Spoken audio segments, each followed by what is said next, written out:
दोस्तों आज 9 अगस्त 2022 को अंजनी पोर्टलैंड सीमेंट लिमिटेड के क्वार्टर 1 के फाइनेंशियल रिजल्ट को पब्लिश कर दिया गया है। तो चलिए हम लोग इसे एनालाइज करते हैं। ये इस कंपनी का कंसोलिडेटेड फाइनेंशियल रिजल्ट है और यहाँ सारे फिगर लैक्स में बताए गए हैं।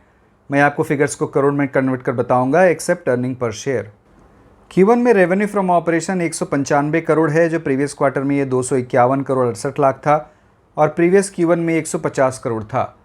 तो रेवेन्यू फ्रॉम ऑपरेशंस में ईयर ऑन ईयर बेसिस पर 30% की बढ़त है, लेकिन अगर क्वार्टर ऑन क्वार्टर देखें तो ये 22% गिरा है। Q1 में टोटल इनकम 196 करोड़ 24 लाख है, जो प्रीवियस क्वार्टर में ये 252 करोड़ 64 लाख था और प्रीवियस Q1 में 150 करोड़ 75 लाख था। तो टोटल इनकम में ईयर ऑन ईयर बेसिस पर 30% की बढ़त है, लेकिन क्वार्टर ऑन क्वार्टर बेसिस पर ये 22% गिरा है। Q1 में loss before tax 9 crore 93 lakh है, जो प्रीवियस क्वार्टर में profit before tax 4 crore 68 lakh था और प्रीवियस Q1 में इस कंपनी का profit before tax 35 crore 66 lakh था। तो अब देखिए प्रॉफिट बिफोर टैक्स में ईयर ऑन ईयर और क्वार्टर ऑन क्वार्टर कितनी ज़्यादा गिरावट हुई है। इस क्वार्टर में तो ये कंपनी लॉस में ही आ गई है।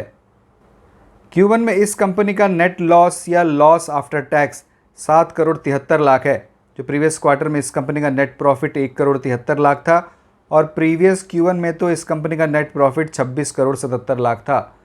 तो पैट में ईयर ऑन ईयर और क्वार्टर ऑन क्वार्टर दोनों ही बेसिस पर भयंकर गिरावट हुई है और इस क्वार्टर में इस कंपनी ने 7 करोड़ 73 लाख का नेट लॉस जनरेट किया है। Q1 में लॉस पर शेयर 3 रुपये 4 पैसे है, जो प्रीवियस क्वार्टर में अर्निंग पर शेयर 81 पैसे था और प्रीवियस ईयर के Q1 में EPS 10 रुपये 56 पैसे था। तो अर्निंग पर शेयर में भी year on year quarter on quarter दोनों ही बेसिस पर भयंकर गिरावट हुई है। क्वार्टर 1 में इस कंपनी का कंसोलिडेटेड एबिटा 13 करोड़ 53 लाख है, जो प्रीवियस क्वार्टर में ये 30 करोड़ के आसपास था और प्रीवियस ईयर के Q1 में ये 44 करोड़ के आसपास था। तो आप देखिए एबिटा में ईयर ऑन ईयर बेसिस पर 69% की गिरावट हुई है और अगर हम लोग क्वार्टर ऑन क्वार्टर देखें तो ये 55% गिरा है। तो एबिटा में ईयर ऑन ईयर और क्वार्टर ऑन क्वार्टर दोनों ही बेसिस पर भयंकर गिरावट हुई है और अगर हम लोग इस एबिटा के मार्जिन को देखें तो क्वार्टर 1 में एबिटा का मार्जिन 7% के आसपास है, जो प्रीवियस क्वार्टर में ये 12% था और प्रीवियस ईयर के क्वार्टर 1 में ये 29% था। तो आप देखिए एबिटा का मार्जिन ईयर ऑन ईयर और क्वार्टर ऑन क्वार्टर कितना ज़्यादा गिरा है। तो इस कंपनी के मार्जिन में तो भयंकर ही दबाव दिख रहा है।